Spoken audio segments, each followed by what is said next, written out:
রিয়া কি বোর হচ্ছে নাকি? খিদা পেয়েছে, একটু খাবো। তা আজকে কিন্তু সেই লাগছে, সেই।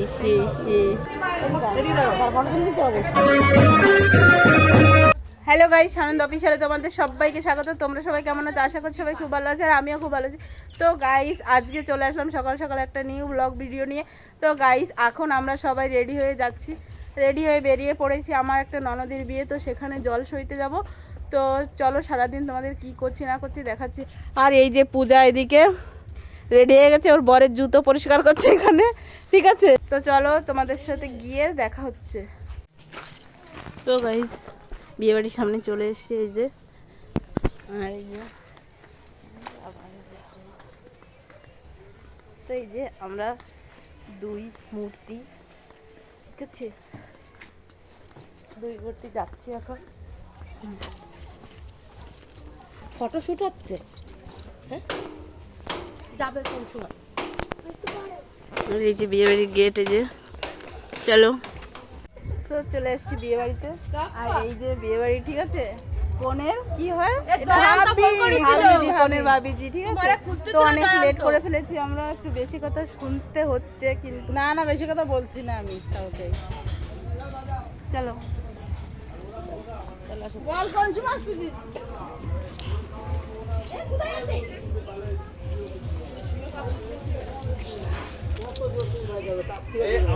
তারপর তো চলে আসলাম বিয়ে বাড়িতে। আর বিয়ে বাড়িতে এসে দেখি এখানে বৃদ্ধি শুরু হয়ে গেছে।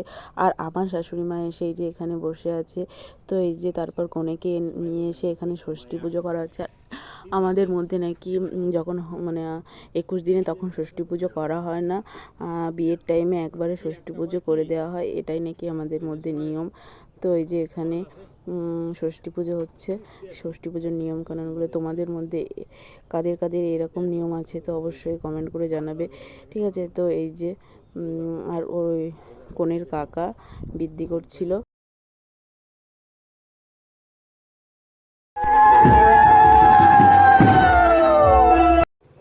তো তারপর আমরা সবাই মিলে একসাথে বেরিয়ে পড়লাম জল সইতে যাওয়ার জন্য। তো এখানে অনেকেই আছে জল সইতে মানে জল সইতে যাবার জন্য। আর জল সইতে যাবার জন্য কিন্তু সবাই এক কালার মানে হলুদ কালারের সবাই শাড়ি পরেছে। কেউ হলুদ কালারের শাড়ি, কেউ মানে বেশ দু একজন একটু অন্য কালারের শাড়ি পরেছে, কিন্তু তাছাড়া না হলে সবাই হলুদ কালারের শাড়ি।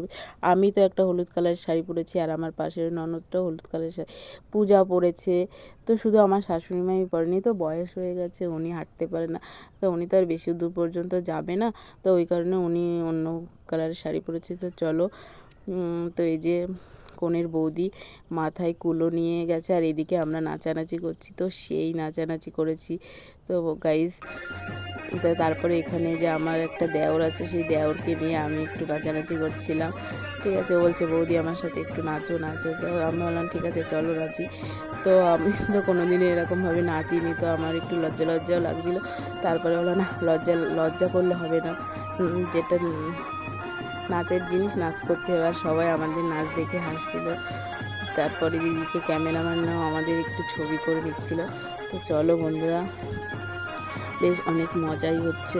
তো তোমরাও ভিডিওটা দেখো আর মজা করো।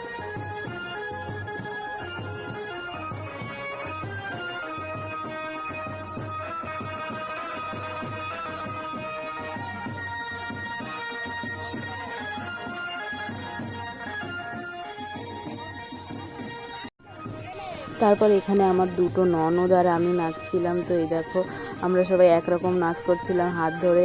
তো এই নাচটা তো বেশ ভালোই লেগেছে আমার। তো তোমাদের কেমন লেগেছে অবশ্যই কমেন্ট করে জানিও।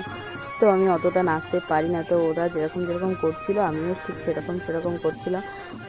তারপর নাচতে নাচতে আমি কিন্তু হাঁপিয়ে গেছিলাম। তো তারপর কিন্তু আমি আর এরপরে ভিডিও করতে পারিনি, কারণ আমি বাড়ি চলে গেছিলাম। বাড়ি থেকে আবার সোজা চলে গেছিলাম বিয়ে বাড়ি। তো বিয়ে বাড়িতে গিয়ে দেখি বরের বাড়ি থেকে গায়ে হলুদের তত্ত্ব চলে এসেছে। তো এই যে এখানে সব রাখা আছে।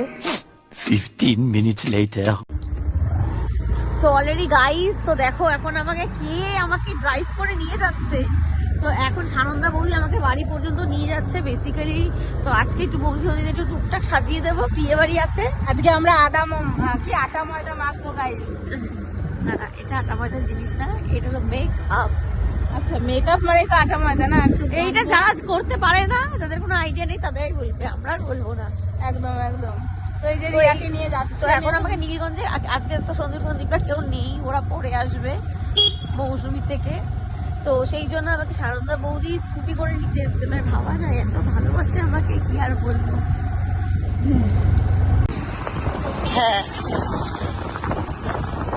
কোনো বেকার রাস্তা নেই, ডিরেক্ট। এই ডিরেক্ট কোথায় যাবো আমরা? তোমার বাড়ি? একদম। সন্দীপ তো নাই, ওরা তো বাদ দিয়ে দিছি আজকে, খালি বৌদি আর বৌদি। A few moments later.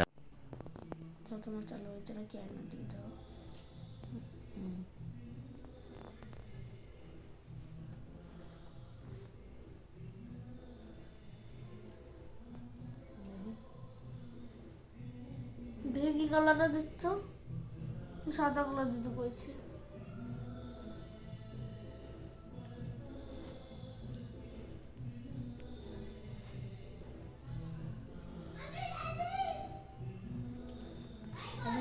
বিয়ে বাড়িতে দেবো, তাই জন্য এই যে আমার মেকআপ আর্টিস্ট, এই যে এত মেকআপ দিয়ে আমাকে সাজাচ্ছে। আর এই যে আমার এখনো সাজা কমপ্লিট হয়নি, হয়েছে তোমার কমপ্লিট, শুধু লিপস্টিক লাগালেই হয়ে যায়। 2 hours later.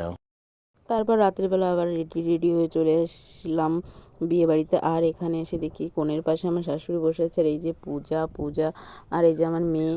তো তারপর আমরা সবাই গেছিলাম, সন্দীপ, আমি, রিয়া সবাই মিলে গেছিলাম। তারপর এখানে হবে একটু ফটোশ্যুট সবাই মিলে। তো এদিকে সন্দীপের মা বাবা সবাই, রিয়া একসঙ্গে ফটোশ্যুট করবে। কিন্তু গাইস ফটো তোলা হচ্ছে, আর এই যে রিয়া কি বোর হচ্ছে নাকি?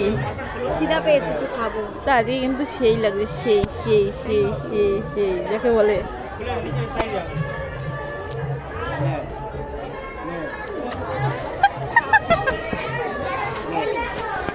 সন্দীপ ফটো তুলতে দে। ফটো তুলতে হবে। তো এখানে প্রিয়া কিন্তু ফুচকা খাওয়ার জন্য দাঁড়িয়ে গেছে, ঠিক আছে? তো এই যে আমারটা এদিকে। তারপর ফটোশ্যুট করা কমপ্লিট করে আমি আর রিয়া চলে এসেছি এখানে ফুচকা খাওয়ার জন্য। তো আমি আগে ফুচকা খাচ্ছিলাম, রিয়াও ক্যামেরা করে দিচ্ছিল। তারপর রিয়া যখন খাচ্ছিল তো দুজন আমি ক্যামেরা করে দিচ্ছিলাম। তারপরে ফুচকা খাওয়া কমপ্লিট করে যাব, আমরা চলে যাব খেতে বসার জন্য, যেহেতু অনেক রাত হয়ে গেছে। আর এইদিকে সন্দীপ আর ওই ছেলেটা, সন্দীপ তো ফোনের মধ্যে মাথা গুজে রয়েছে। Happy birthday Puja. Thank you. Happy birthday